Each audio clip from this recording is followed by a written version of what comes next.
அனைவருக்கும் வணக்கம். சரஸ்வதி பூஜை என்கின்ற ஆயுத பூஜை மற்றும் விஜயதசமியின் சிறப்புகள் பற்றியும், குழந்தைகள் கல்வியில் சிறந்து விளங்க வீட்டில் இருந்தபடியே எளிமையான முறையில் வித்தியாரம்பம் எடுக்கும் முறை பற்றியும், அதோடு கலசம் மற்றும் கொலு வைத்தவர்கள் சரியான முறையில் எவ்வாறு கலைப்பது போன்ற அனைத்து தகவலும் இந்த பதிவில் நாம் விரிவாக தெரிஞ்சுக்கலாம். வாங்க. நவராத்திரி விழாவின் 9வது நாளாக நிறைவு நாளை நாம் சரஸ்வதி பூஜை என்கின்ற ஆயுத பூஜையை ரொம்ப விசேஷமாக கொண்டாடி கொண்டு வருகிறோம். இப்ப நவராத்திரி விழாவில் 9 நாட்களும் என்னால் வழிபட முடியல நினைப்பவர்களுக்கு இந்த 2 நாள் மட்டும் வழிபட்டால் இந்த 9 நாட்களும் வழிபட்ட பலன் கிடைக்கும். அந்த 2 நாட்கள் சரியான முறையில் நாம் எவ்வாறு வழிபடுவது மற்றும் குழந்தைகள் கல்வியில் சிறந்து விளங்க வீட்டில் இருந்தபடியே எளிமையான முறையில் வித்தியாரம்பம் எடுக்கும் முறை எவ்வாறுன்றது இந்த பதிவுல நம்ம விரிவாக தெரிஞ்சுக்கலாம். ஸ்கிப் பண்ணாம முழுமையா பார்த்துட்டு வாங்க. சரஸ்வதி தேவின்றது கல்வி, கலை மற்றும் ஞான சக்தியின் அதிபதியாக திகழக்கூடிய ஒரு தாய் தான் சரஸ்வதி தேவி.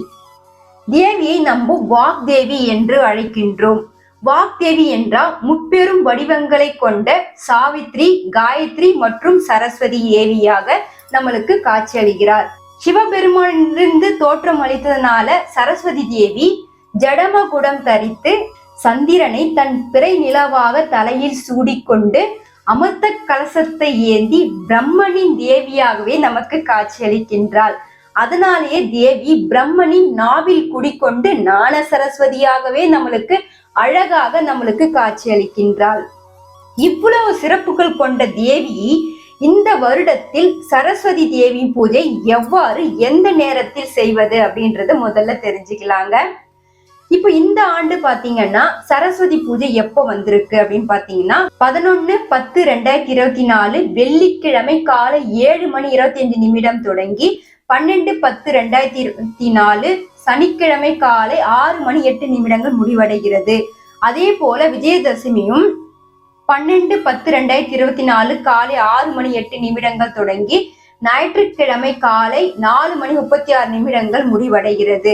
இவ்வளவு சிறப்புகள் கொண்ட இந்த 2 நாள் எப்ப வந்திருக்கு அப்படின்றது நம்ம தெரிஞ்சுக்கிட்டோம். இப்ப சரஸ்வதி பூஜையை எப்போ எந்த நேரத்தில் நம்ம வழிபடணும் அப்படின்னு பாத்தீங்கன்னா வெள்ளிக்கிழமை காலை 10:30 12 ராவகாலம் இருக்கிறதுனால அந்த நேரத்துல வழிபட முடியாது. அதே போல மதியம் 3-4 யமகண்டமா இருக்கிறதுனால அந்த நேரத்திலையும் வழிபட முடியாது. அதனால மாலை 6 மணிக்கு மேல நம்ம சரஸ்வதி பூஜை செய்தால் நமக்கு அனைத்து நலன்களும் கிடைக்கும்.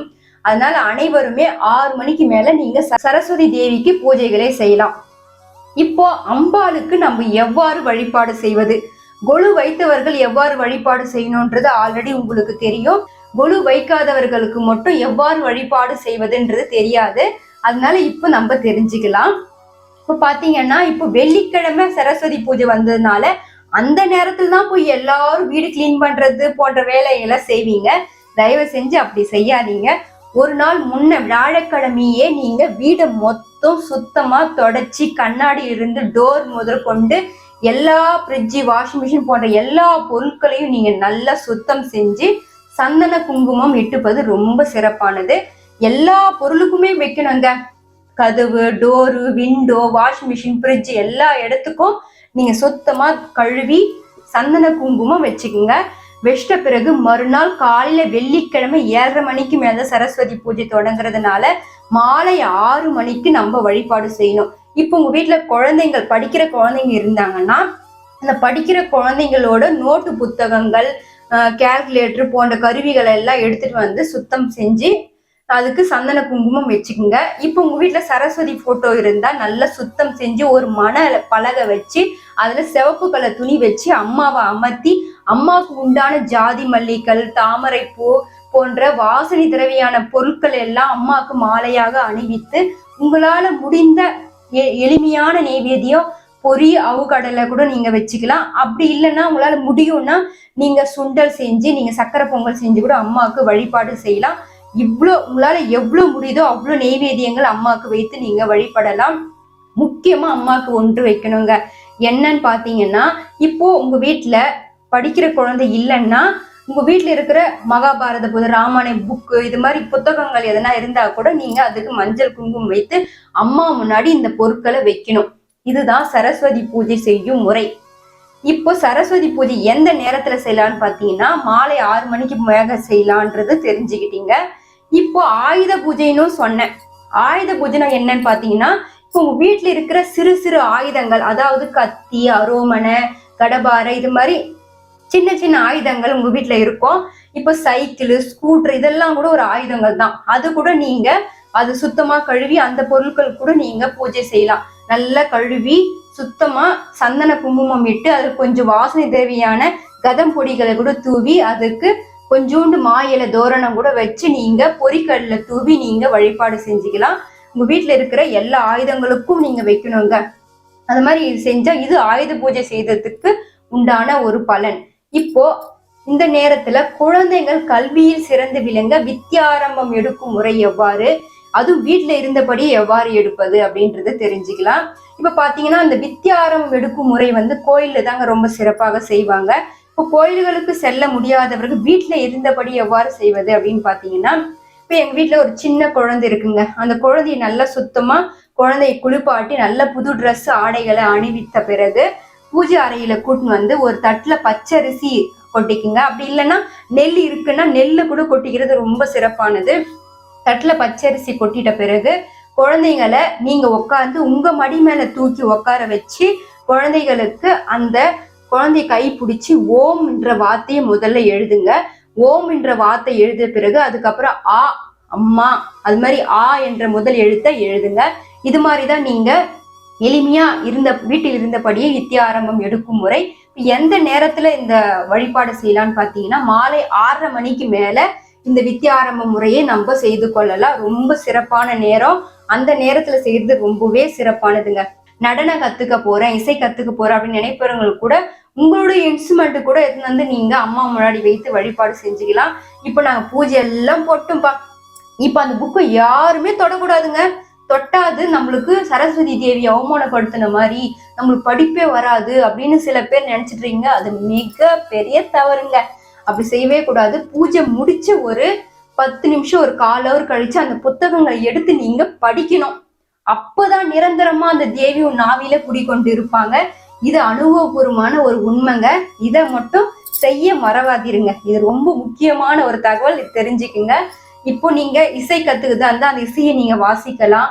இல்ல நடனம் கட்டுனா கொஞ்சம் நடனம் ஆடி பார்க்கலாம். இந்த நேரத்துல செய்யறது ரொம்ப சிறப்பானதுங்க. மேன்மேலும் உயரத்தை நீங்க அடையறதுக்கு உண்டான வழியான ஒரு நாள் தான், ஒரு சிறப்பான நாள் தான் இந்த சரஸ்வதி பூஜைங்க. இப்ப சரஸ்வதி பூஜை எளிமையான முறையில் எவ்வாறு செய்வது பற்றியும் குழந்தைகள் வித்யாரம்பம் எடுக்கும் முறை பற்றியும் நம்ம தெரிஞ்சுக்கொண்டோம். இப்போ விஜயதசமி நாளை எவ்வாறு வழிபடுவது அப்படின்றத தெரிஞ்சுக்கலாங்க. விஜயதசமி 12ஆம் தேதி சனிக்கிழமை நம்மளுக்கு வந்திருக்கு. அந்த நாள்தான் தாய் மகிஷனை அழித்து மகிஷாசுர மர்த்தினியாக நமக்கு அவதாரம் எடுத்து விஜயா என்ற பெயரில நம்மளுக்கு அம்மனாக காட்சியளிக்கிறார்.